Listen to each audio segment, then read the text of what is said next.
Hello साथियों, मैं शुभम शर्मा आपका स्वागत करता हूं हमारे आईजी रैंकर्स में। तो आईजी रैंकर्स चैनल जो हमने बनाया है, मेनली जो डेडिकेटेड चैनल बनाया है, यूपी पुलिस कांस्टेबल्स के लिए ही तैयारी यहाँ पर बेसिकली कराई जाएगी। ठीक है, तो मैं यहाँ पर आज आपको साइंस के बारे में थोड़ी सी जानकारी दे रहा हूँ, उसके बाद में साइंस स्टार्ट करूँगा। ठीक है, तो जानते हैं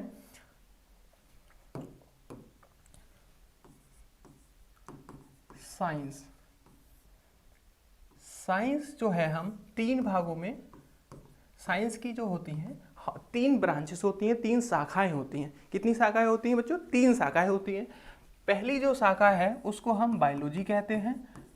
क्या कहते हैं उसको? बायोलॉजी। दूसरी जो शाखा है उसको फिजिक्स, और थर्ड जो ब्रांच है साइंस की वो हमारी केमिस्ट्री कहलाती है, यानी कि रसायन विज्ञान। मैं आपको जीव विज्ञान, भौतिक विज्ञान और रसायन विज्ञान, जैसे कि जो जीव विज्ञान है इसमें हम लिविंग थिंग्स की स्टडी करते हैं। किसकी स्टडी करते हैं? लिविंग थिंग्स की, मतलब जिसमें जीवन है, जिसमें क्या है? जीवन है। तो जीवित चीज़ों की स्टडी करने के लिए हम बायोलॉजी में करते हैं। बाकी भौतिक विज्ञान में जो कि हमारे भौतिक सराउंडिंग्स में जो चीज़ें चल रही होती हैं उसमें हम फिजिक्स के बारे में बात करेंगे। तो मेनली जो बायोलॉजी है इसमें एक जूलॉजी होता है, दूसरा बॉटनी होता है। जूलॉजी में हम एनिमल्स की स्टडी करते हैं, study of animals is called zoology. And botany क्या कहलाता है? स्टडी ऑफ प्लांट्स में हम बॉटनी कहलाता है। ठीक है, study of plant is known as botany. ठीक है, तो यहाँ पर मैं यहाँ पर लिख दे रहा हूँ जूलॉजी और दूसरा है हमारा बॉटनी। ये दो ब्रांच होती हैं किसकी? बायोलॉजी की दो ब्रांच होती हैं, जूलॉजी और बॉटनी। जूलॉजी का मतलब क्या है? स्टडी ऑफ एनिमल्स, और botany means study of plants. तो आज हम स्टार्ट करेंगे साइंस बायोलॉजी से। ठीक है, हम कहाँ से स्टार्ट करेंगे साइंस? आज बायोलॉजी से स्टार्ट करेंगे। ठीक है, तो ये आप स्क्रीनशॉट भी ले सकते हैं, बदला ये बेसिक है, इसका कोई स्क्रीनशॉट की आवश्यकता नहीं है। ऐसे ही आप लर्न करिए, साथ साथ लर्न करते चलिए। साइंस की तीन शाखाएं हैं, बायोलॉजी, फिजिक्स और केमिस्ट्री। ठीक है, एक क्वेश्चन ऐसे भी पूछ सकता है कि जंतुओं के अध्ययन को क्या कहते हैं? तो जंतुओं के अध्ययन को जंतु विज्ञान यानी कि जूलॉजी कहते हैं। और एक क्वेश्चन यहाँ से भी जैसे बेसिक क्वेश्चन है कि पादपों के अध्ययन को क्या कहेंगे? मतलब study of plant is known as botany. ठीक है, तो मैं अब स्टार्ट करता हूँ बायोलॉजी से।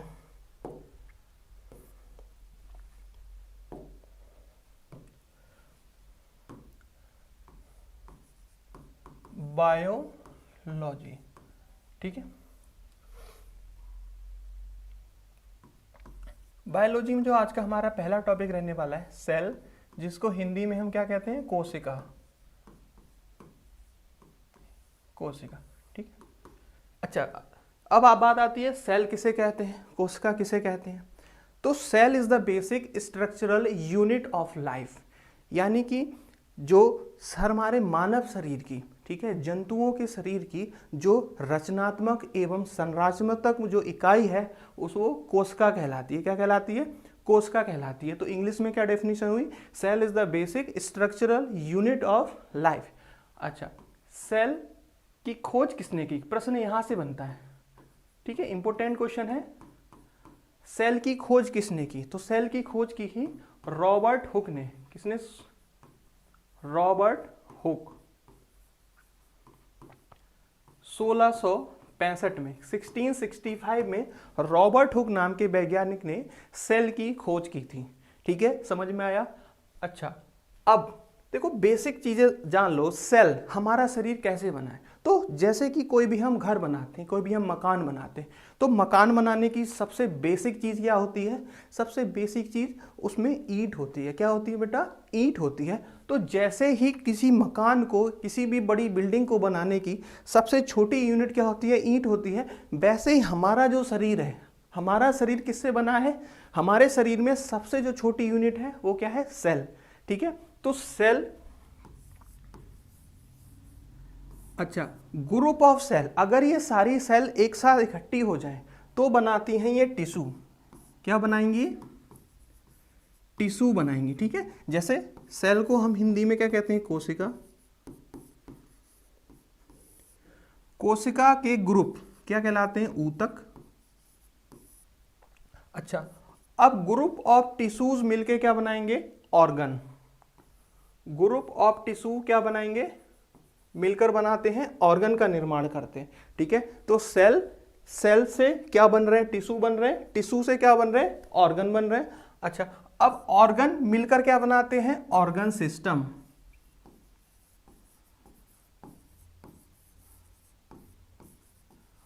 ऑर्गन सिस्टम, और ये सारे ऑर्गन सिस्टम जब अरेंज हो जाते हैं एक ऑर्डर में, तब ये पूरा ह्यूमन बॉडी या किसी भी ऑर्गेनिज्म की बॉडी का निर्माण करते हैं, ठीक है। तो ये था इसका पूरा बनने का प्रोसेस, हमारा निर्माण कैसे हुआ, हम कैसे बने हैं। तो हमारे जो शरीर की सबसे छोटी इकाई क्या है, सेल, सेल से टिश्यू, टिश्यू से ऑर्गन, ऑर्गन से ऑर्गन सिस्टम, फिर पूरा ह्यूमन बॉडी। अब मैं आपको एग्जांपल बताता हूं। जैसे टिश्यू, आपने ब्लड का नाम सुना होगा, ब्लड। ब्लड क्या है, रक्त।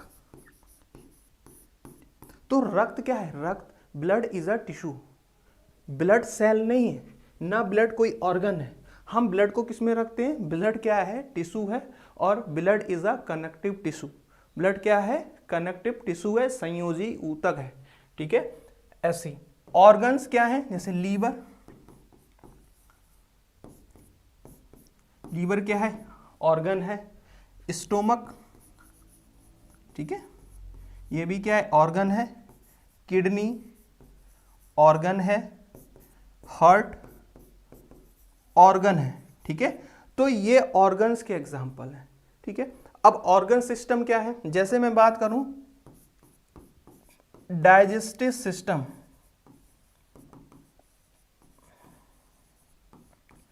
तो जो डाइजेस्टिव सिस्टम है, अब इसके अंदर क्या है, कोई एक ऑर्गन नहीं आएगा इसमें। हमारा डाइजेस्टिव सिस्टम जो होता है स्टार्ट कहां से होता है, हमारे माउथ से लेकर एनस तक कंप्लीट डाइजेस्टिव सिस्टम कहलाता है, ठीक है। अब जो डाइजेस्टिव सिस्टम है उसमें हमारा माउथ, इसमें पैनक्रियाज भी रहता है, स्टोमक भी रहता है, लीवर भी रहता है, स्मॉल इंस्टेटाइन भी रहेगा, ठीक है,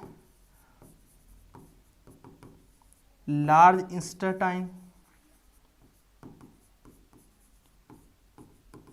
छोटी आंत, बड़ी आंत, ठीक है। तो ये कंप्लीट पूरा डाइजेस्टिव सिस्टम कहलाता है, ठीक है। तो डाइजेस्टिव सिस्टम कोई एक ऑर्गन नहीं है, डाइजेस्टिव सिस्टम क्या है, पूरे ऑर्गन्स का एक ग्रुप है, ठीक है। तो पूरा एक सिस्टम कहलाता है। मैंने आपको एक एग्जांपल बताया ऑर्गन सिस्टम का, ऐसे ही बहुत सारे। आप रेस्पिरेटरी सिस्टम, पूरा एक श्वसन तंत्र ऑर्गन सिस्टम में आएगा, ठीक है। परिसंचरण तंत्र, सर्कुलेटरी सिस्टम, ठीक है। तो ये सब मैं आपको बेसिक थोड़ा सा बता रहा हूं कि हमको ये सारी चीजें स्टडी करनी है, ठीक है। तो एक एक करके हम रोज प्रतिदिन, सिलेबस हमारा स्टार्ट हो चुका है बेसिक इंट्रोडक्शन क्लास से।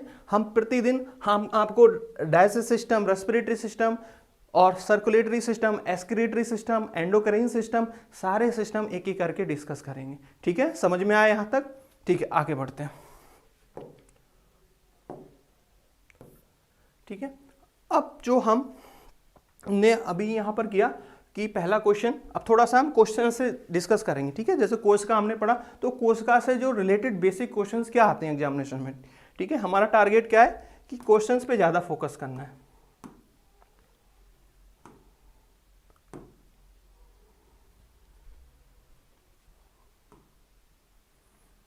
ठीक है। जैसे पहला क्वेश्चन है यहां पर, जीवन की मूलभूत इकाई क्या है, ठीक है। तो जीवन की मूलभूत इकाई, इसको इंग्लिश में अगर मैं कहूं तो क्या होगा, स्मॉलेस्ट यूनिट ऑफ लाइफ, क्या कहते हैं, सेल। आंसर क्या होगा इसका, सेल होगा, ठीक है। तो जीवन की मूलभूत इकाई क्या है, आंसर सेल, ठीक है। Cell is the smallest unit of life, ठीक है। अगला क्वेश्चन, अगला क्वेश्चन है कोशिका की खोज किसने की। अभी मैंने बताया था कोशिका की खोज किसने की थी, तो कोशिका की खोज की थी रॉबर्ट हुक ने। हु डिस्कवर्ड सेल, तो रॉबर्ट हुक डिस्कवर्ड सेल। अच्छा, किस ईयर में, ये क्वेश्चन भी पूछ सकता है। तो तो ईयर था 1665। जो हमारा थर्ड क्वेश्चन है, निम्नलिखित में से समझ में आया। नेक्स्ट क्वेश्चन पे बढ़ते हैं। पाया जाता है किंतु जंतु थर्ड क्वेश्चन में नहीं पाया जाता। ठीक है, तो पादप कोश का मीन्स क्या होगा, प्लांट सेल। ठीक है, तो प्लांट सेल में पाया जाता है, लेकिन जो एनिमल सेल्स होती है, ठीक है, एनिमल सेल होती है उसमें नहीं पाया जाता है। ठीक है, तो मैं आपको समझाता हूँ। जो सेल होते हैं, ठीक है, सेल दो भागों में डिवाइड होता है। ठीक है, एक होता है हमारा प्लांट सेल, दूसरा होता है हमारा एनिमल सेल। ठीक है, एनिमल सेल। ठीक है, अब प्लांट सेल मतलब पादप कोशिका और एनिमल सेल मतलब जंतु कोशिका। जो पादप कोशिका होती है उसमें पाया जाता है क्लोरोप्लास्ट। क्या पाया जाता है, क्लोरोप्लास्ट पाया जाता है। तो इस क्वेश्चन का हमारा आंसर होगा क्लोरोप्लास्ट। ठीक है, समझ में आया। नेक्स्ट क्वेश्चन है, कोशिका का जीवित अंश जीव द्रव प्रोटोप्लाज्म कहलाता है और ये किससे बना होता है। ठीक है, मेनली जो हमारा जो प्रोटोप्लाज्म है, ठीक है, जो जीव द्रव, ठीक है, ये किससे बना होता है। तो इसमें क्या होता है, कोशिका द्रव, पहला ऑप्शन है केवल कोशिका द्रव, दूसरा केवल केंद्रित द्रव, थर्ड क्वेश्चन ऑप्शन है कोशिका द्रव और केंद्र द्रव, फोर्थ है कोशिका द्रव, केंद्र द्रव और अन्य कोशिकांग। तो जो प्रोटोप्लाज्म होता है उसमें ये तीनों चीजें होती हैं, कोशिका द्रव, केंद्र द्रव और अन्य कोशिकांग, तीनों चीजें इसमें पाई जाती हैं। ठीक है, तो फोर्थ क्वेश्चन का आंसर डी होगा, ऑप्शन डी। अगला क्वेश्चन है, 80% से अधिक कोशिका में पाया जाने वाला पदार्थ क्या होता है। जो हमारे सेल होता है उसमें 80% से अधिक क्या होता है, तो 80% से अधिक वाटर प्रेजेंट रहता है। ठीक है, तो 80% से अधिक क्या रहता है, वाटर प्रेजेंट रहता है। आइए अगले क्वेश्चन पे बढ़ते हैं। नेक्स्ट क्वेश्चन है हमारा, निम्नलिखित में से किन कोशिकाओं में नाभिक नहीं होता। नाभिक मतलब न्यूक्लियस। न्यूक्लियस किस कोशिका में अब्सेंट होता है। ठीक है, in which cell nucleus is absent. तो nucleus is absent in red blood cell. इसका आंसर होगा रेड ब्लड सेल। तो न्यूक्लियस किस में अब्सेंट रहता है, लाल रक्त कोशिका में न्यूक्लियस नहीं पाया जाता है। ठीक है, अगला क्वेश्चन है, निम्न में से कौन सा कोशिकाओं के आत्मघाती बैग कहे जाते हैं। आत्मघाती bag, which of the following is known as suicidal bag of the cell. ठीक है, तो इसको आत्मघाती बैग को क्या कहते हैं, सुसाइडल बैग ऑफ सेल। तो किसको कहते हैं, इसका आंसर है लाइसोसोम्स। लाइसोसोम्स को क्या कहा जाता है, कोशिका का आत्मघाती बैग या आत्मघाती थैला भी कहा जाता है। ठीक है, अगला हमारा प्रश्न है, ये सारे क्वेश्चन कोशिका से रिलेटेड है। ठीक है, क्योंकि हमने अभी कोशिका पढ़ा, उससे रिलेटेड हम क्वेश्चंस करा रहे हैं। निम्नलिखित कोशिका अंगों में से कौन सा एक अर्ध परागम्य है। अर्ध परागम्य का मतलब होता है सेमी परमीएबल। ठीक है, सेमी परमीएबल। ठीक है, इसका मीन्स क्या होता है, जो भी एसेंशियल पदार्थ होते हैं वो इसके अंदर से कोशिका में पहुंच जाते हैं। ठीक है, तो उसको बोलते हैं सेमी परमीएबल मेम्ब्रेन। ठीक है, तो कोशिका झिल्ली, प्लाज्मा झिल्ली, कोशिका भित्ति या केंद्रक। तो निम्नलिखित कोशिका अंगों में से कौन सा एक अर्ध परागम्य है। तो इसका आंसर होगा कोशिका झिल्ली। ठीक है, क्लियर है। अगला क्वेश्चन, निम्नलिखित में से किसको कोशिका का पावर प्लांट भी कहा जाता है। Which cell organelle is known as power house of the cell.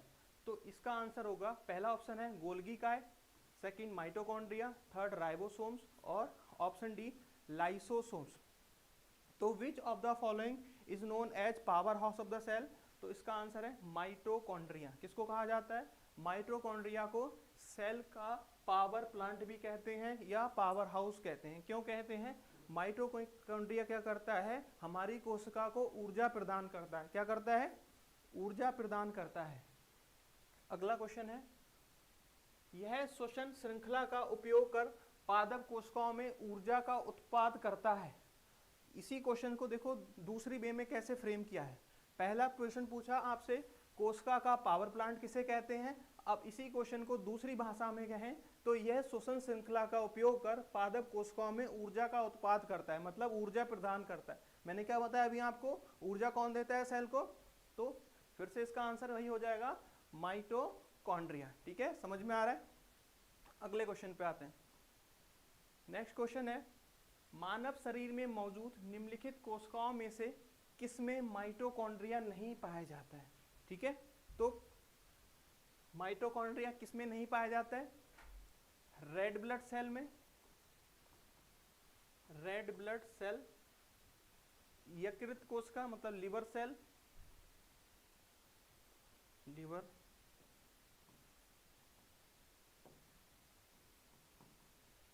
Cell, third मांसपेशी कोशिका मसल सेल, या श्वेत रक्त कोशिका। तो इसका आंसर आप कमेंट करके बताइए, इसका आंसर क्या होगा? मानव शरीर में निम्नलिखित कोशिकाओं में से किसमें माइटोकॉन्ड्रिया नहीं पाया जाता? तो किसमें माइटोकॉन्ड्रिया नहीं पाया जाएगा बताइए, कौन बताएगा इसका आंसर?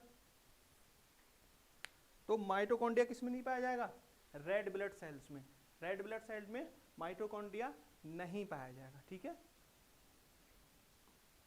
अगला प्रश्न है, कोशिका में केंद्रक के अलावा किस कोशिकांग में डीएनए होता है?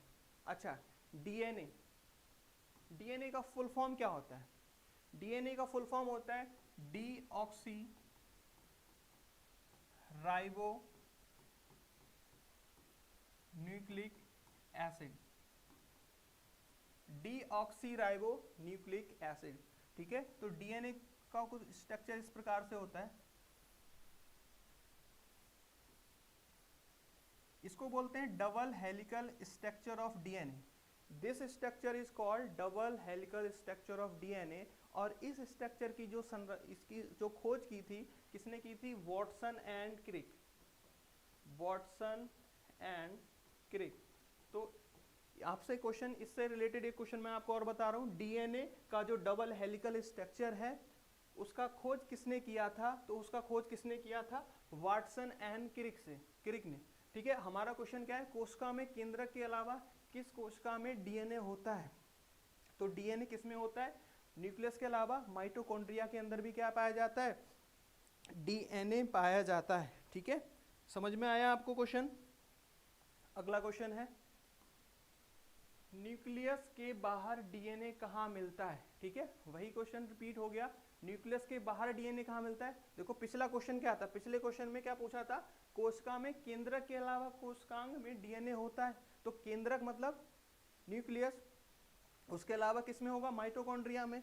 और वही क्वेश्चन आपसे दूसरी लैंग्वेज में पूछा जाए, न्यूक्लियस के बाहर डीएनए कहाँ मिलता है? तो आंसर हमारा वही रहेगा, माइटोकॉन्ड्रिया। ठीक है, नेक्स्ट क्वेश्चन, डीएनए का संबंध जिस अतिमूल प्रोटीन से है उसे क्या कहते हैं? डीएनए जो बना होता है वो मेनली प्रोटीन से बना होता है। अब उस प्रोटीन का नाम पूछा गया है, उस प्रोटीन को कहते हैं हिस्टोन प्रोटीन। क्या कहते हैं? Histone protein. ठीक है, डीएनए का जो प्रोटीन है उसको हिस्टोन प्रोटीन कहा जाता है। आगे बढ़ते हैं अगले क्वेश्चन पे। जीव विज्ञान में डीएनए का पूर्ण रूप क्या है? अभी मैंने आपको बताया डीएनए का फुल फॉर्म क्या है, डीएनए का पूर्ण रूप क्या है। पहला ऑप्शन है deoxyribo nucleic acid, digital network architecture. ये तो इससे बिल्कुल रिलेटेड नहीं है, तेजी से मत चलो, मनोनीत राष्ट्रीय प्राधिकरण। ठीक है, तो इसका option A, deoxyribo nucleic acid DNA का फुल फॉर्म है। ठीक है, अगला क्वेश्चन है, निम्नलिखित में से क्या डीएनए में मौजूद रहता है किंतु आरएनए में मौजूद नहीं रहता है? तो डीएनए में मौजूद रहता है लेकिन आरएनए में नहीं रहता है। ठीक है, तो डीएनए में मौजूद रहता है थायमीन। ठीक है, डीएनए में मौजूद क्या होता है? Thymine. Thymine is present in DNA only. बाकी ये एडेनिन, ग्वानिन, साइटोसाइनिन ये कॉमन है DNA as well as RNA, दोनों में ही प्रेजेंट रहते हैं। केवल थायमीन जो बेस है वो किसमें पाया जाता है? डीएनए में पाया जाता है, लेकिन आरएनए में नहीं पाया जाता है। सबसे पहले डीएनए को अलग किसने किया? ठीक है, तो सबसे पहले जो डीएनए को अलग किसने किया? तो फ्रेडरिक हॉफ मिक्सचर वैज्ञानिक थे जिन्होंने सबसे पहले डीएनए को अलग किया। किसने किया डीएनए को अलग? फ्रेडरिक हॉफ मिक्सर ने डीएनए को अलग किया। डीएनए के दो स्ट्रैंड बंधे होते हैं, ठीक है, हाइड्रोजन बॉन्ड्स द्वारा, सहसंयोजक बॉन्ड द्वारा, स्थिर वैद्युत बल्ब द्वारा, वंडरवॉल बलों द्वारा, ठीक है। तो यहाँ पर पूछा गया है कि जो हाइड्रोजन के बॉन्ड्स हैं, डीएनए में जो स्ट्रैंड्स हैं, ये किससे जुड़े रहते हैं, ठीक है, किससे जुड़े रहते हैं। तो ये किससे जुड़े रहते हैं, ये आंसर होगा इसका हाइड्रोजन बॉन्ड्स के द्वारा डीएनए के बॉन्ड आपस में कनेक्टेड रहते हैं, जुड़े रहते हैं। क्लियर, समझ में आ रहा है। नेक्स्ट क्वेश्चन, प्रयोगशाला में सर्वप्रथम डीएनए का संश्लेषण किसने किया था, प्रयोगशाला में, ठीक है। तो प्रयोगशाला में सबसे पहले जो डीएनए का सर्वप्रथम संश्लेषण किया था वो किसने किया था, प्रयोगशाला मतलब लेबोरेटरी में। तो ये खुराना ने किया था। क्या नाम है साइंटिस्ट का, खुराना। समझ में आ रहा है। और हमारा अगला क्वेश्चन है, विषाणुओं में होता है, विषाणु मीन्स वायरस। अच्छा, वायरस में क्या पाया जाता है, केवल डीएनए, केवल आरएनए, डीएनए या आरएनए या डीएनए। तो वायरस में क्या पाया जाता है, विषाणुओं में। इस क्वेश्चन का आंसर आपको कमेंट में लिखना है। ये हमारा लास्ट क्वेश्चन है। विषाणु के बारे में मैं बता रहा हूं, जो वायरस है उसकी खोज किसने की थी, डीजे इवोनस्की ने, ठीक है। वायरस की खोज किसने की थी, डीजे इवोनस्की ने। अब वायरस के बारे में थोड़ा सा मैं आपको फैक्चुअल डाटा बताता हूँ। वायरस, विषाणु एक ऐसा ऑर्गेनिज्म होता है जो कब जीवित होता है, कब अजीवित होता है। ये जब किसी भी वायरस किसी भी लिविंग थिंग्स के कांटेक्ट में आता है तो वो सजीव बन जाता है, मतलब जीवित हो जाता है किसी भी लिविंग थिंग्स के कांटेक्ट में आने पे। अर्थात वायरस कब अजीवित रहता है, कब असजीव रहेगा, नॉन लिविंग कब होता है, जब किसी भी नॉन लिविंग ऑब्जेक्ट पे रखा हो तो उस समय वो नॉन लिविंग होगा, ठीक है। वायरस लिविंग कब होगा, लिविंग थिंग्स के कांटेक्ट में आने पे वायरस लिविंग हो जाता है, ठीक है। तो इस क्वेश्चन का, लास्ट क्वेश्चन का आंसर आपको कमेंट बॉक्स में टाइप करना है। थैंक यू साथियों, हमारे चैनल को वॉच करिए, सब्सक्राइब करिए, ज़्यादा से ज़्यादा लोगों तक पहुंचाइए। यूपी पुलिस के लिए डेडिकेटेड आपके लिए पढ़ाया जाएगा। जो क्वेश्चन महत्वपूर्ण है वही क्वेश्चन यहाँ पर कराए जाएंगे। Thank you.